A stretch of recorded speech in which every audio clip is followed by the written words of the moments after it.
Hello po sa inyong lahat mga ka-crypto. Ako po si Pinoy Crypto Trader at sa video na ito ay atin pong pag-uusapan rito ang mga ibinahagi ng Shiba Inu na kanilang mga nakamit na mga milestones at saka mga events nitong nakalipas na buong taong 2023. At ayan, bago po tayo magpatuloy ay nais ko lamang po munang bigyang linaw ang aking disclaimer kung saan ang nilalaman po ng video na ito ay hindi po ito isang financial advice.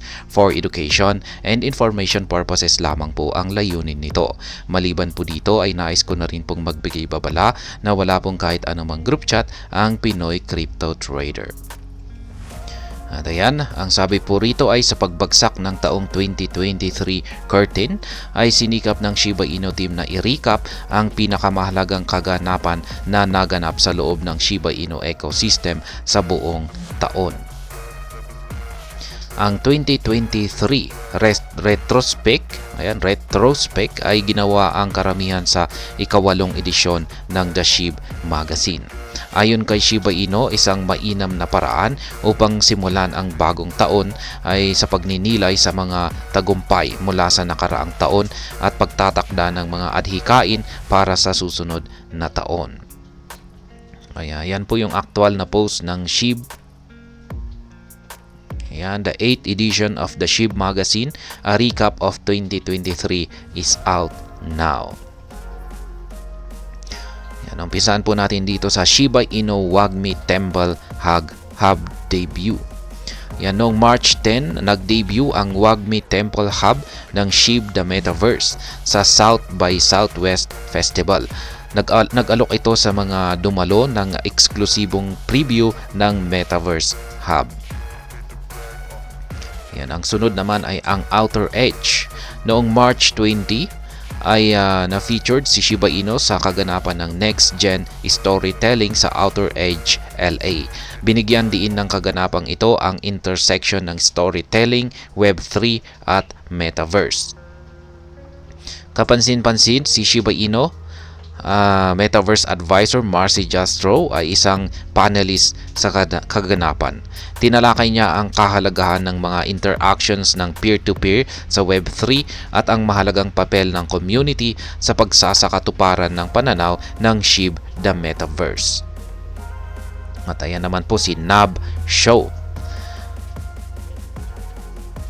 Ayan, taon-taon na nagsisilbi ang NAB Show bilang isang pagtitipon para sa mga profesional sa industriya ng entertainment at mga innovator ng teknolohiya. Noong 2023 ay isang kapansin-pansing bahagi ng programa ang nakatuon sa pagpapakita ng mahalagang papel ni Shiba Inu sa digital revolution. Yan, paggalugad ng mga pagsulong sa virtual reality at iba pang mga makabagong teknolohiya.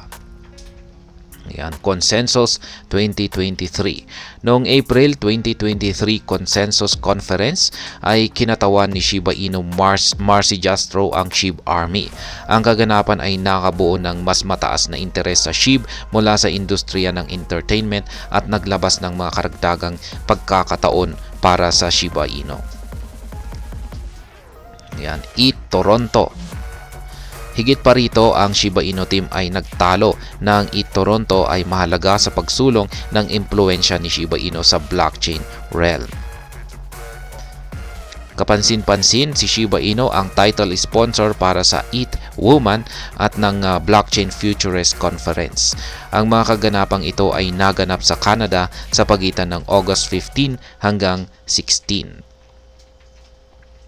Sa pagtitipon, ang in real life auxiliary ng Shiba Inu, ang Shiba Calls ay nagpakita ng isang kahangahangang hanay ng higit sa 50 mga laruan at na-authenticate na mga collectible na ginawang kakaibang atraksyon ang SHIBoot sa gitna ng libo-libong mga dumalo. Ayan, higit pa rito, ang pinuno ng Shiba Inu na si Ginoong Satoshi Kusama ay nagpresenta ng pangunahing talumpati sa kaganapan noong August. Yan, isinalaysay ng address na ito ang mga nagawa ng Shiba Inu hanggang sa kasalukuyan at binalangkas ang mga plano para sa ecosystem. Ang mga planong ito ay sumasaklaw sa mga Shiba Cal, SHIB The Metaverse, SHIB SHIB Identity or SHIB Identity at ang Shiboshi NFT. At ayan naman po ang Shibarium launch. Samantala noong August 16, opisyal na inihayag ng Shiba Inu ang Shibarium mainnet.